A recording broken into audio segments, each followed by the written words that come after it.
Hey everyone, this is Rose Daly, the City Sustainability Coordinator of Sun Prairie, and you're listening to the Sustainable Sun Prairie Podcast, the show that aspires to educate, empower, and engage our listeners in all aspects of sustainability. Whether you are a seasoned sustainability enthusiast or just beginning your sustainability journey, each episode will have something new and exciting for everyone. Let's begin the conversation for a greener community. Hey everyone, welcome back to Sustainable Sun Prairie. I'm your host, Rose Daly, and I'm absolutely thrilled to welcome you to a special holiday edition of our podcast. It is the month of December, and the holiday season is officially upon us. I am so excited. Today we'll be unwrapping the secrets to a joyous yet eco-conscious holiday celebration. We'll be exploring everything from mindful gift giving to decorating sustainably and reducing food waste. We'll also be discussing the great debate of real versus fake holiday trees and uncovering which is truly more sustainable. So grab your favorite mug of cocoa, cozy up by the fireplace, and let's embark on a journey to discover how we can infuse the spirit of sustainability into every aspect of our holiday celebrations. Joining me here today are two very lovely guests who have put in a lot of effort into greening their own holiday celebrations. Angela Rivera is the Education Coordinator for Lucier Family Heritage Center, which is an entity of Dane County Land and Water Department and Dane County Parks. Angela spent her last 3 years working as a 7th grade science and social studies teacher with Sun Prairie Area School District, where she was able to complete multiple sustainability initiatives with her students. Angela is a mom to a 4- and 2-year-old, and she identifies as a Sun Prairie resident, even though she actually lives 100 yards outside of the border in the town of Burke. Also joining today is Sujata Gautam. She stewards outreach and education efforts for the Dane County Department of Waste and Renewables as Sustainability Engagement Coordinator, leading award-winning projects such as Trash Lab, which invites community members to rethink their relationship with stuff. She is a circular economy enthusiast and is proud to be part of a team that is working to advance the circular economy. When she's not talking trash, Sujata is often traveling and exploring the great outdoors, naturally picking up litter along the way. Thank you both so much for being here today. I am so excited for this conversation. How are both of you doing? Doing good. Yeah, excited to be here. Loving the topic at hand. Yes, very excited as well. Before we start talking about greening our holiday celebrations, I really think it is important for us to first acknowledge and understand the amount and types of waste that we produce during the holidays. I feel that if we can have a clearer picture of this in our minds, it will hopefully give us the motivation to begin making those shifts toward a more sustainable holiday celebration. We can't identify a solution if we first don't understand the problem, right? So in my research for this episode, I learned that Americans on average toss out 25% more trash during the holiday season than any other time of the year. This was honestly really shocking for me. I knew that we produced more waste during the holidays because of gift giving, sharing large meals, etc., but I personally didn't realize it was this high. So Sujata, since you work at the landfill, I'm curious to know if we see a similar spike in waste at the Dane County landfill during the holiday season. Yeah, that's a great question, Rose. And funny enough, when I looked at the stats this morning in terms of how our waste trends look throughout the year, we actually see the biggest spikes in our community during the August-September timeframe. And I thought about it for a little bit and realized that is exactly when we have move out and move in. It's when the lease changes over.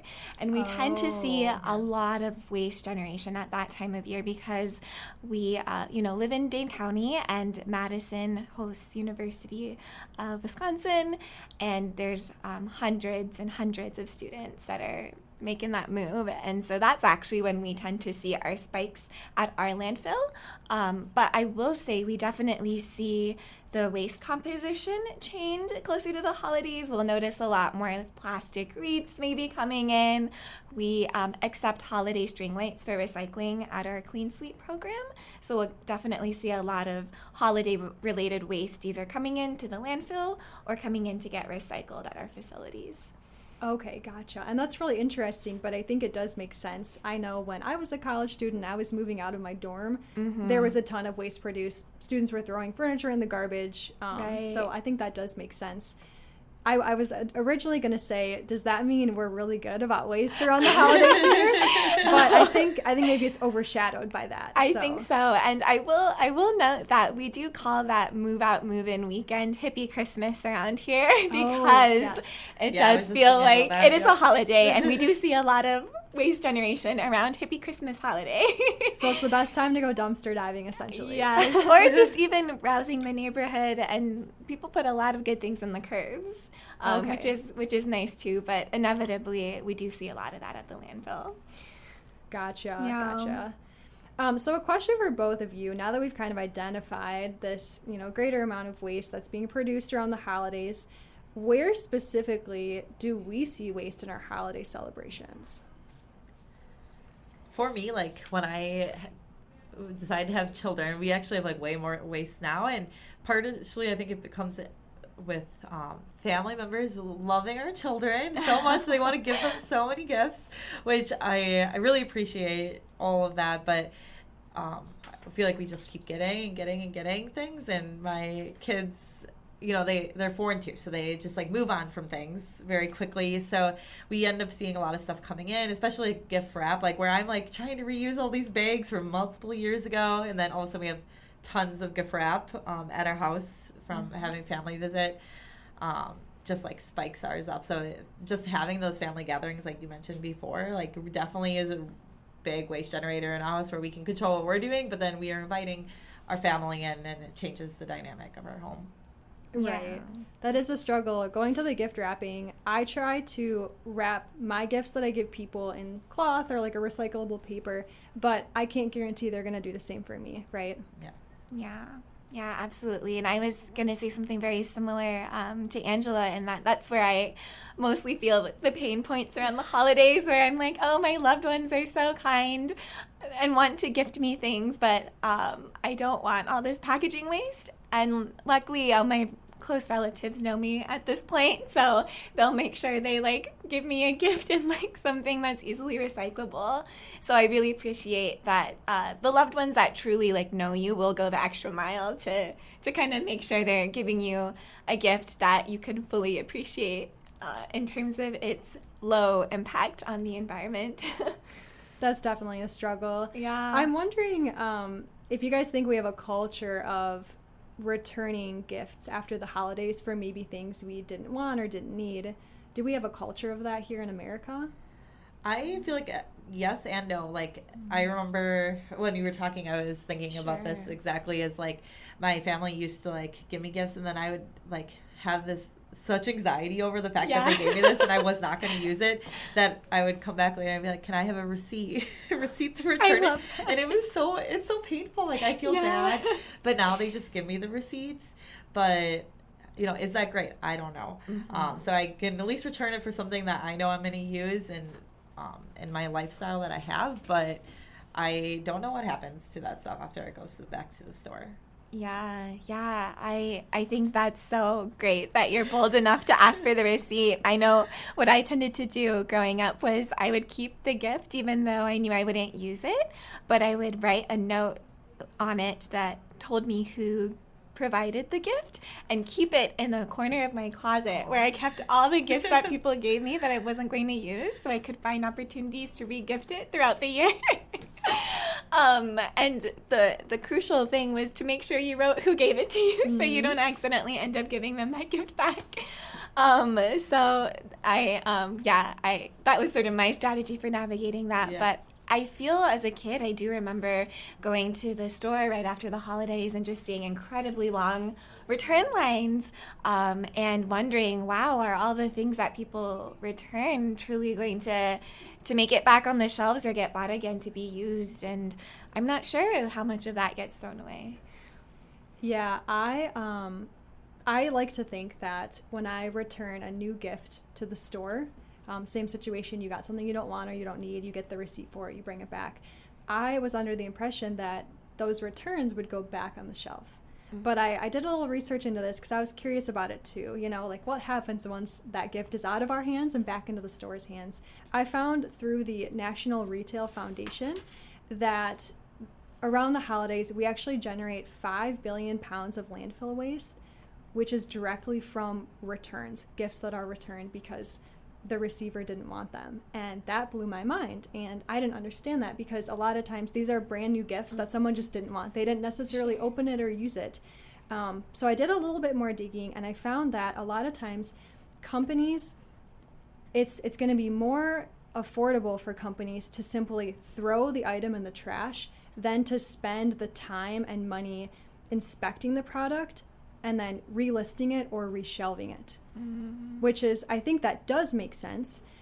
There's a higher chance your item will end back up on the shelf if you return it to a physical brick and mortar store. It's less likely, a lot less likely, if it's an online order like through Amazon. Oh, sure. But that statistic was very shocking to me. Yeah, and very disheartening. Yeah. Yes. I like your idea, though, of regifting it. That's a much more sustainable solution. A quick pop quiz for you two. Do you know which type of gift is most often returned? Like, which category of gift? Sure. I don't know. I think as soon as you asked me that question, the kitchen category item came to mind for me first. I don't know, though, because I also feel that's an easy one to hang around and re-gift to someone else, like as a housewarming gift. But for some reason, kitchen-related item came first to me.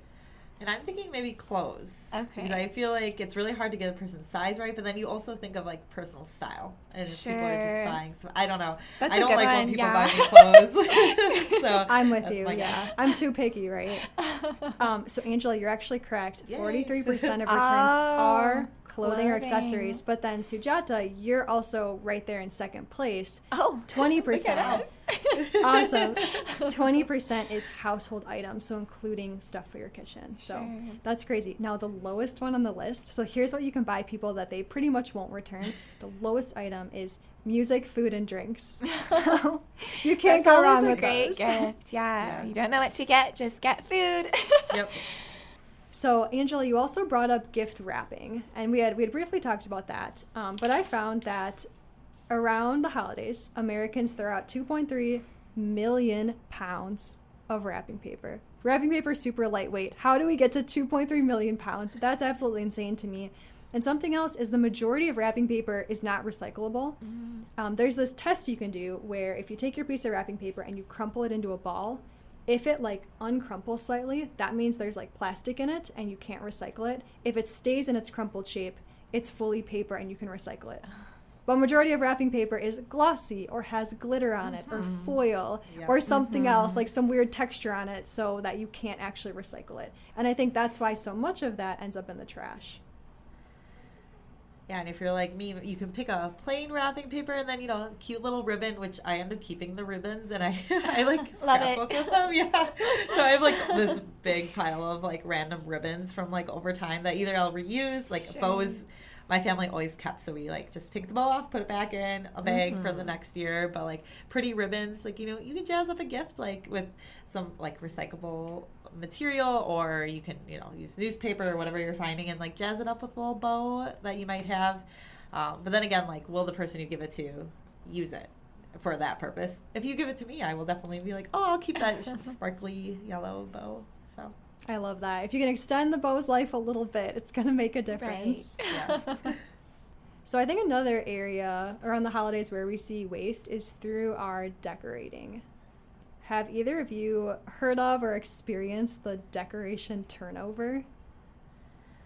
Yeah, I think part of, like, I've seen, so I'm part of, like, some Buy Nothing groups, and I constantly see, like, Christmas trees on there, and I have a pre-lit Christmas tree, so I have one of the fake ones, so when we get there later, that's where I stand right now. But, like, right after we bought it, maybe like a month after we bought this tree, one of the lights went out, which put a whole section of our tree out, and it was so annoying because some people just get rid of their trees or, like, take off the whole string and then, well, you bought a pre-lit Christmas tree, so you never have to do that, right? Yeah. Hopefully. But then I had to go in between all these branches and take out every single bulb and put a new bulb. Like, I traded them in and out. And it took me probably like 45 minutes to find it because it was, of course, one of the last bulbs on the string. But then it's going in and out of the tree, and it was the biggest pain in my butt. I don't know if I can say that. But I just, like, hated it. So I can understand why people wouldn't want to take the extra time to go and do that, because it is time consuming to repair and do those things around the holidays when you could throw it out and get a new one by the time that 45 minutes was up. Right. Right. So it's kind of a trade-off. Like, do you want to just throw out the inconvenient tree that has a burned out bulb and then pay a little bit more to get a new one, or spend the time that you did to repair your tree, essentially? I actually hadn't really heard of decoration turnover until I was doing research for this episode, because what I do is I just, like, I went out a couple of years ago, bought a couple decorations for my house, and that's what I use now. But I guess there's this whole, like, aspect of you need new decor every single year to keep up with the trends and the styles. So, for example, I just went on Instagram and I saw that there's this whole, like, 2023 holiday decor trend that involves, so, like, the trend for this year is warm antique colors. So, like, burnt orange and, like, burgundy. So if you have, you know, blue, green, you better throw that out because those are not in style this year. Another decor trend this year is nature-inspired decor. I actually really like that. Like, I love incorporating nature into my decorations. And then the third one is incorporating vintage pieces. And I like the trend this year because it's nature-y, and vintage is, like, you know, reusing items from the past. Yeah. But what I don't like is that there's this pressure on people in our society to keep switching out their decor every year, every couple of years, to get these new items just to ensure they're keeping up with the trends and they're considered in style. Right. It reminds me a lot of fast fashion, to be quite honest, right? It's the same with clothing, right? You're keeping up with the latest trends every year. But how can we encourage a culture where it's fine? It's fine to wear something that was in style maybe 5, 6, 10 years ago.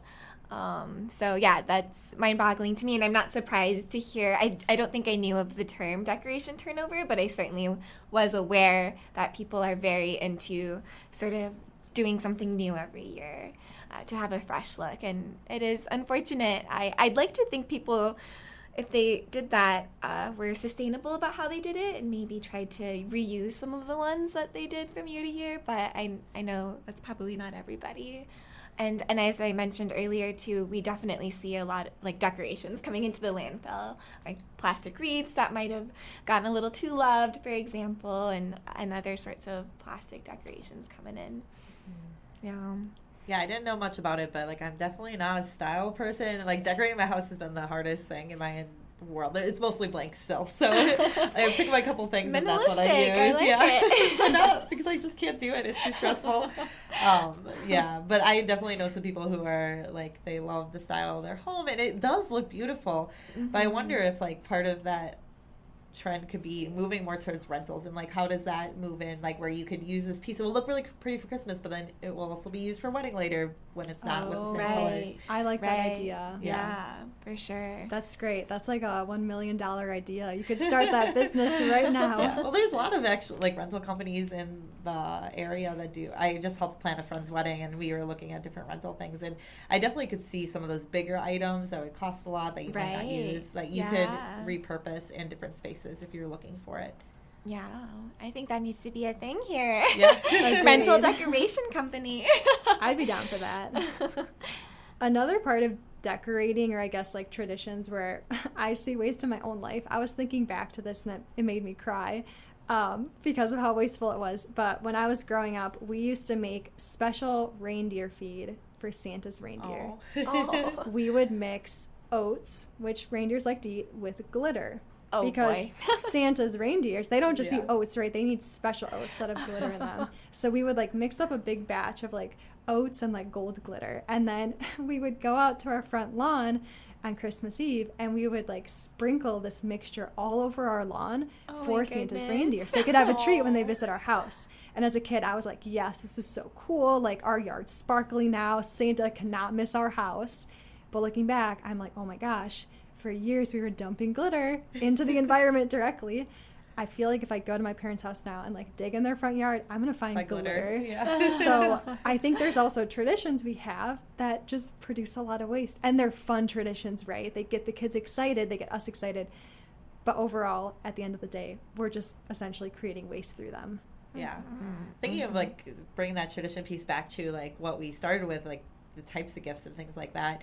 So I come from more of like a German tradition. So we do St. Nick's Day, which happens at the beginning of December, and then we do Christmas. And then I'm married to a man from Puerto Rico, and they're very highly Catholic there, and they do Three Kings Day, which actually happens after January 1st. So they, like, thinking of us having, with our family now, we have St. Nick, which is like, we always do a small gift, and then we have Christmas, and then we have Three Kings Day. So there's like 3 gift-giving experiences that, like, because we want to both hold on to those traditions that we had growing up. So it's hard to break some of those things, and, like, how can we make those traditions more sustainable?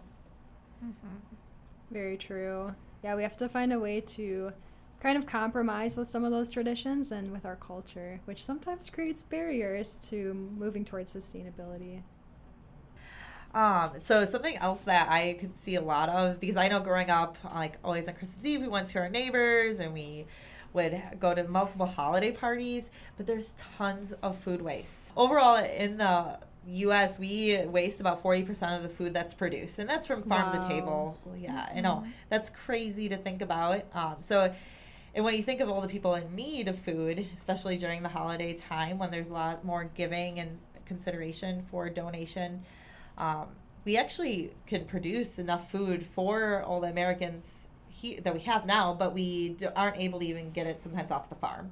So there's so many things that play into that of, like, we have the food, but we're not able to use it through various reasons, from contamination to maybe it's not the perfect banana. So that's, like, crazy to me. And, like, if we think about some of the solutions for food waste to reduce, like, carbon emissions, and there's this thing called Project Drawdown, which they did a lot of scientific research behind what the solutions to climate change are, and reducing food waste is number 3. Number 3 before any, like, solar things like that. So it's crazy that reducing food waste, because of the methane it produces in landfill situations, could be one of the top solutions to reducing our food waste problem. And then right behind that is plant-rich diets, so moving more towards vegetarian-based diets. So those are all things that we can definitely consider when we're planning our meals, of how can we better plan for how many people are coming, what they like, and then also can we move more towards plant-based options when we have friends and family over for celebration.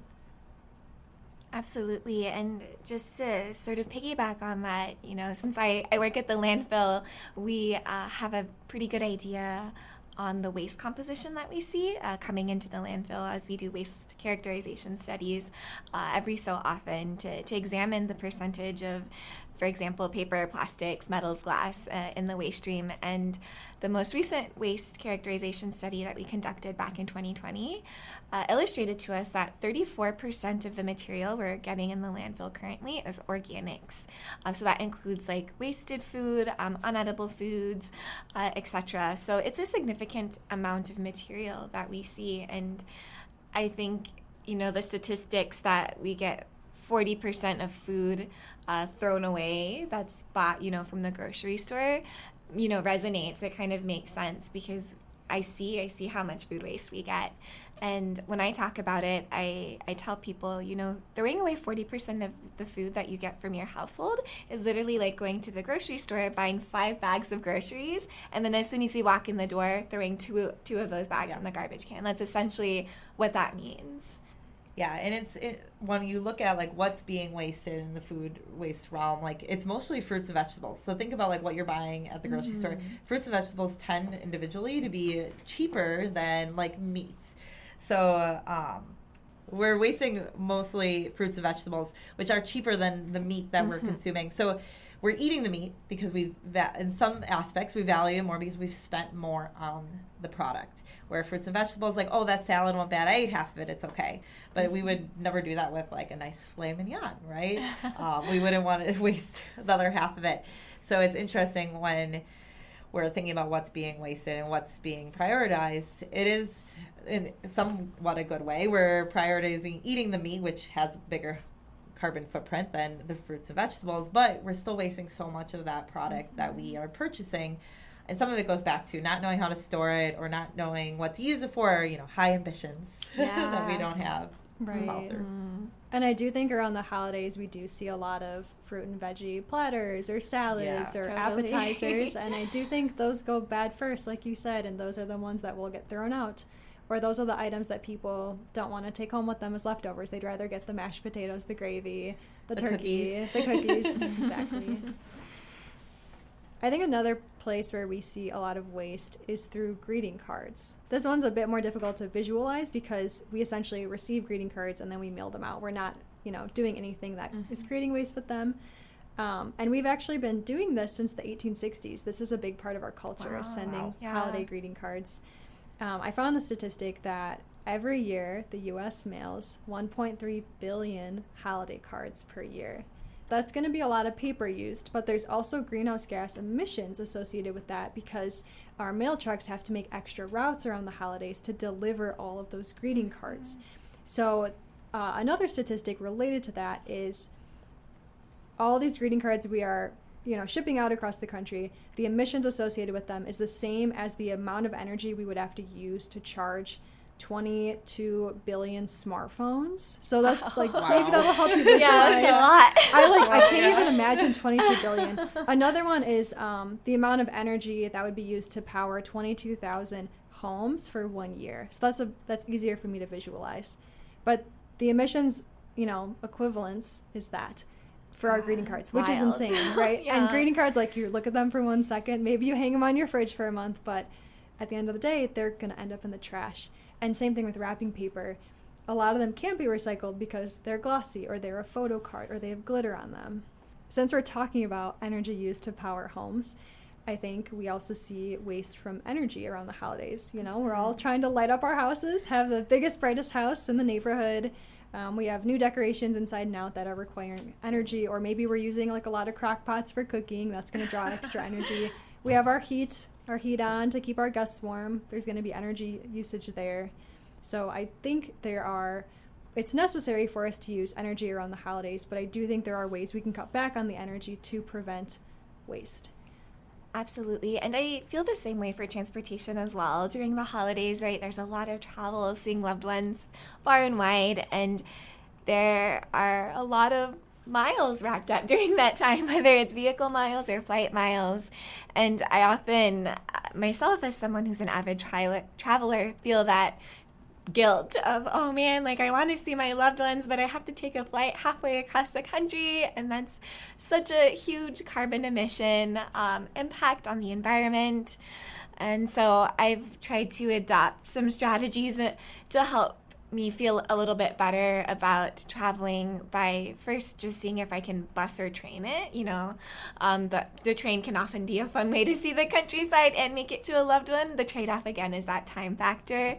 And then just looking into how can you do carbon offset or support carbon offset projects where you donate to an organization that plants trees, or some airlines directly will have a link that allows you to do carbon offsets for that specific flight. And nowadays you can even buy flights by looking at the amount of carbon emissions it will release. And I think that's a pretty cool feature too, so you can kind of be selective on, maybe if I go in the morning flight, it'll be less carbon emissions that come out than an evening flight, for example. So those are some ways that I try to tackle that, but I think a lot about the transportation piece too.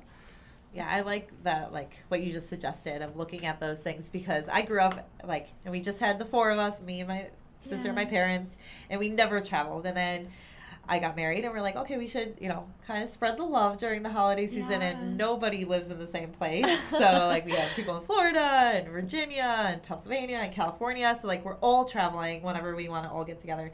And I think it makes me feel guilty. So I think that we're starting to make progress of if airlines have that already built in, that's awesome. Then I can look at that. I can think of that decision while I'm doing it rather than go back later and try to figure out how am I going to set off my carbon emissions. Totally. I love that. And I love that you're choosing to offset your emissions by purchasing a carbon offset credit or a program. I was thinking for holidays that could be a gift. You could tell your mom, I'm going to fly to visit you, but for a gift for me, could you support this program to offset my carbon emissions from my trip? That's a gift I would love. I wouldn't have to worry about wrapping paper or regifting it. Yes, love it. The way my in-laws, they would still buy us something. They'd be like, yeah, I'll do that. And then we'd still have to buy something. Yeah. But they just love the gift, which is... That's a good sweet. thing. Yeah, really generous. Mm-hmm. So I think now we've painted a really good but kind of scary picture of the amount of waste we produce around the holidays. So let's shift gears to something a bit more cheerful, talk about strategies for cutting back this waste during our holiday celebrations. And to help transition into this, I wanted to share a story with both of you. When I was in middle school, my mom told my family that we were going to have an old-fashioned Christmas. And I had no idea what that was. As like a 7th grader, I was like, what's an old-fashioned Christmas? Like, what do you mean? So she told me that we were going to do things the way they did back in the 1800s and 1900s. So the way they celebrated Christmas back then. And this was a new concept to me. But I was excited for it. I was like, yeah, like how'd they do things back in the day? Let's do that in our house. This will be really fun. So what we ended up doing is we focused on hand-making gifts for each other because there weren't huge department stores or super centers back then where you could buy gifts. It took us a bit more time, but it was more meaningful. We also wrapped our gifts in whatever we had, so newspaper, brown paper bags, and then we tied them up with twine. We also just purchased a sheet of just blank white paper, and then she had us kids decorate it with stamps to make it more festive, and that's how we wrapped our gifts. For our Christmas tree, we got a real tree, and we put a popcorn string on it to decorate it. That was like the garland, I guess.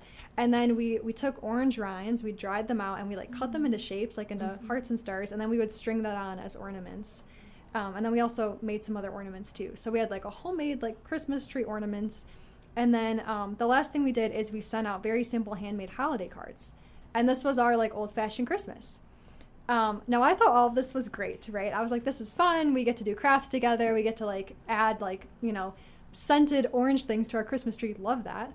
But what I didn't realize was that having an old-fashioned Christmas meant that we had to leave all of our modern decorations in the attic. I was very upset. I was like, I want the glittery decorations too. I want all of our huge lights. I want our big decorations, all of our shiny like toys and stuff we bring out around the holidays. I wanted all of that. But that wasn't allowed in the old-fashioned Christmas because they didn't have that back then. They didn't have the excessive celebrations that we did. So at the time I was upset, but looking back on this as an adult, I realized that our old-fashioned Christmas was a very sustainable, low-waste event. Everything we created, from our homemade wrapping paper to our Christmas tree decorations, were either compostable or recyclable, which is so cool, right? And I think what this demonstrates is that having a sustainable holiday celebration is not a new concept. It's something we used to do back in the day without even realizing it. I think over time our society has shifted to a holiday focused on convenience and consumerism, which we kind of already hit on, right? So I think the question is, how can we find a compromise that incorporates sustainability and still has this modern holiday flair to it? So what I want to ask both of you is, what are some practical things you would recommend we can do to cut back this waste for our holiday celebrations? I love it. I think first of all, we need to bring the old Christmas tradition back in trend again. It sounds like it smells good. So Right? I know. I was thinking, wow, orange rind peel decorations. Yeah, with the pine. Yeah. Yeah, but I think that's a great question, and I think we could focus on a lot of different areas, maybe starting with gifts first, because I know we kind of started off chatting about gifts and how we can make them a little bit more sustainable. I know personally, I really like to gift people experience gifts. I love that. And I know as a kid, that was always my go-to gift, right? Because as a kid, you don't really have a lot of purchasing power. And so I remember being very excited, getting my paper and pencil, making coupons for people that I would give. Like, here, Mom, here's a dish coupon. I'll do the dishes. Or like, here, sister, here's like 5 free hugs. Something very, something that I had the means to do. But I think that idea of gifting someone an experience that is something you can take from childhood into adulthood to see whether or not you could just take someone out for a nice like massage or just on like a really nice museum visit. So that way you're not relying so much on needing to consume a material thing that you might need to end up throwing away. I love that. one of my best friends and I actually kind of moved towards that. So we love it. haven't lived in the same place for a long time now. But I felt like once we got to the holidays, we always had given each other gifts, like when we were living in the college time.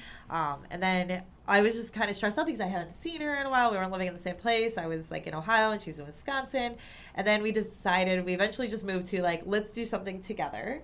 And that will be it, because now that we are not living in the same area and we both have families, it's hard to get together. So having just that special time to make that commitment and like, we're going to go celebrate the holidays together by going to do something together. So it's not even necessarily a gift, but like, this is how we're going to celebrate together. I think has been really great, and it takes some of the anxiety off of like, I don't know what she likes right now or what she has. When you're not living with someone close by, like you don't know what they need all the time. Right. So it's a win-win. Like you're giving some sort of gift, but it's a gift of time, and you can build your relationship and spend meaningful time together. I love that. I know this isn't quite as fun, but something else we can do is we can focus on what people actually need. That's my new thing, is I'm not going to guess what to get you. I'm not even going to ask what you want. I'm going to say, what do you need? Because I want to make sure whatever I give you, you're going to use it. You're not going to like think that you want it and then realize you don't and then donate it or return it. Sure. So I like to ask people, what do you need? And if they have no idea, I like to buy them a gift card. I know that that's not really fun, right? But it guarantees that they'll have some money. They can buy something that they actually will use. Totally. Yeah, I love getting gift cards, but I will say I hate giving them because I feel like it's so impersonal. So I struggle with that because I want them to have something they want. And then when we were talking about returns, there's a whole other layer of like, okay, even if they don't like it, it might not actually make it back to somebody else that needs it. So I think that's so hard. Some of the things that I've been trying to do is really try to shop locally, like going down Main Street one day and like just popping in the store and then trying to support local business and the local economy. I think is really valuable, and I think it's something that we could, each of us could do, and at different price points of where you're going, you can find lots of different things. And I think that's something that I want to go do this year. So Green Life Trading Company is down on Willie Street. And I went there recently and I got like, one of those wool things for your dryer. The wool braids. Yeah. And like a shampoo bar because I had been wanting to try them so much. And then when I was there, I was like, this is like some things that I can try out. And if I like them, like my family can use the wool ball thing. Was that what they're called? Wool balls? Yeah, dryer wool balls. Dryer wool balls, yeah. And because I know how many, like, my mom loves, like, the softener sheets. Yeah. So I'm like, that's something I could get her, that she would use, and it's a little bit more sustainable. So trying to find places that have more sustainable products, or just places that are local where you can support the local economy, because we know that the economy is so tied into what sustainability and being more localized means. Yeah, I love that and really resonate with getting people gifts that will help them live a low-waste lifestyle. I'm certainly that person where I'm like, here's some reusable produce mesh bags. Here is a shampoo bar. Here is a reusable water bottle. Hint, hint. So I think sometimes giving people the alternatives or resources with which to start their low-waste lifestyle journey can be really great. Yeah. Definitely. Something else we could do, and I know this requires a little bit extra time, is we could try to hand make gifts for people. That really allows you to, put your heart into it, put some love into it. One year I decided to hand make all my family's gifts, so I made, it was a lot. I was like working for days, but I made homemade beeswax wrap for everyone. Wow. And then I also sewed produce bags. Like, I don't know where this came from, but I just, like, had all these crafting skills, and I just, like, I made them all these gifts. And bonus, they were sustainable gifts, like you were saying, Sujata. But that's something else we could do. I feel like there's DIY info online for literally anything, like candles, whatever, like soap, whatever you want to make someone. There's guaranteed instructions online for how to do it. You just have to find it and then set the time aside. Yeah, I remember also as a kid, like, making gifts because I learned how to crochet. So but I'm not crafty at all. So I, like, just made the straight lines, and I just went around and made, like, one of those winter headbands. So I think I made, like, 10 of them for, like, everybody in my family. But then I'm like, well, I can't make anything else. Or, like, whenever I tried making a scarf, I, like, couldn't count right, and then it would all be weird. So I think sometimes I can make gifts, but sometimes I'm, like, way not crafty enough. But everybody got a very nice headband, so that was my DIY at one point. So cool. So earlier we talked about waste from gift wrapping. What is your favorite alternative to the standard, like, shiny, sparkly wrapping paper? Oh, that's a great question. I think what I tend to do is find gift bags and reuse them. I tend to, like, keep all the gift bags that I get. And the reason I like using gift bags is usually you can put any shaped gift in them, and I don't have to worry about, like, will it fit in this box that I then have to wrap kind of thing. So I'm a fan of gift bags that are reusable. I do recognize that they might get some wear and tear over some time, so that works to a certain limit. And when I can't do that, I've seen really lovely towel wrapping around gifts, and you can use, like, string to kind of top it off and have it be sort of like a very fun, cozy look with a beautiful decorated towel covering your gift inside. So I think that could be another fun approach depending on the size of your gift again. Gift baskets are also great. Yeah. It's just in a basket that could be reused. So I'm a big fan of gift baskets too if you want to do lots of little trinkets. Maybe edible gift basket, right? Yeah. If we really want to go low waste. Plant-based, edible. Right? Oh, I love it. Yeah. Just layering all the good. Purchased locally. Yes. So a question about the towel wrapping, can that be used as an actual towel as well? It's kind of like a double gift. Yeah, it is. Ooh. Yeah. And there's some good videos online that teach people how you can do that.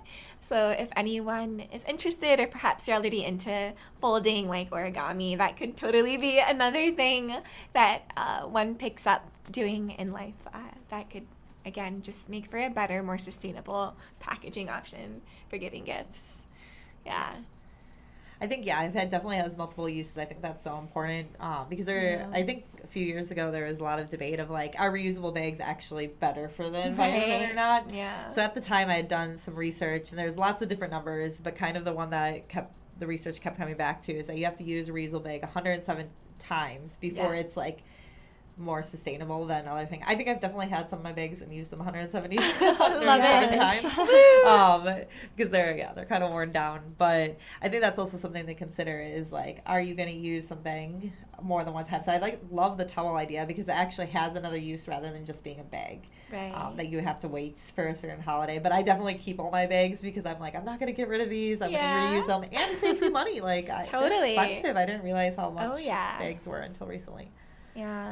Yeah, when I'm unwrapping my gifts on Christmas, I'm, like, looking at everything I can save, like saving this bow, saving this bag, unwrapping this paper super carefully so I can reuse it next year and wrap a gift with that. I think that's, like, the first step is just, like, look at what you're doing and figure out what you can, like, save and reuse and repurpose next year. Yeah, absolutely. One of the cool things that I bought a couple of years ago, and it's for Santa Claus. So when Santa Claus comes, he can use this bag. So it's pretty big. I don't know, maybe like a 2x3 foot bag. And it's like a canvas bag, and it has my children's names on it. Mm-hmm. So Santa, whatever gift he brings them, can put them in these bags so they get filled up. So there's no wrapping paper that Santa has to do, and there already is a name on it. And we're going to, I would assume, use them for their whole lives whenever Santa is coming to visit my children. So I love that. One of my friends makes, like, stuff, like, with prints, so you can find these, like, big Santa bags and get them personalized for children, and we'll definitely use it for, like, the next 18 years, maybe even after that, as long as Santa's coming to drop off the gifts. So I thought that was kind of a cute way that we could put, or Santa could put as much as he can in this one bag, no matter what size it is over time. And something special to have a tradition. Totally. That's a really good idea. Yeah, I love it. It's kind of like a giant stocking. Yeah, exactly, yeah. Speaking of, like, bags and fabric, something I did recently is when I was younger, my mom sewed a lot, so she ended up collecting a bunch of just, like, scraps of material that she couldn't use for her projects and put them in this huge bin. So when I was at her house a couple years ago, I just, like, went in that bin and grabbed a ton of the bigger scraps, brought them back to my house, and then I just started wrapping people's gifts in this fabric and then just tying it up with string to hold it all together. And that was really fun because you can, like, choose different patterns and, like, kind of make your gifts all match. They look really pretty. But then on Christmas Day, once they open their gifts, I was like, okay, give me that cloth back. I'm going to use it next year. Like, recollect all my wrapping. So that's a good option, too, if you have, like, even, like, an old T-shirt. Maybe that sounds weird, but, like, if you have, like a red T-shirt, like, yeah, you can, like, wrap their gift in it and then just ask for it back. Unless they want to wear the T-shirt, right? Yeah. Maybe that dual-purpose gift again. Like, Yeah. Oh, I'm going to repurpose this T-shirt and gift it to you. Yeah. Something That's really fun. cool my aunt did. So she's actually a pilot. So cool. Like, I really look up to her.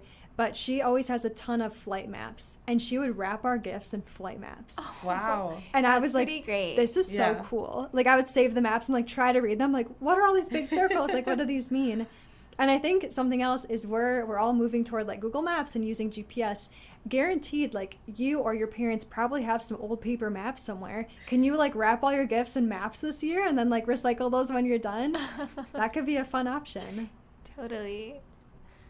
Or if you find those old Google Map sheets when you were younger, like maybe 10 years ago, you had to print your Google Maps directions. It'd be so like funny if you MapQuest. found one of those. Yeah. MapQuest. Yeah. Oh my gosh. All these old printed papers. I'm sure goodness. there's some lying around my family's home. Yeah.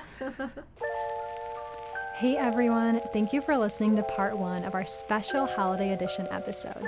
Be sure to tune into part 2 next week, where we will continue our discussion of strategies for cutting back holiday waste and answering the age-old question of which is truly more sustainable, a real or artificial holiday tree. Thanks, and I'll see you next time.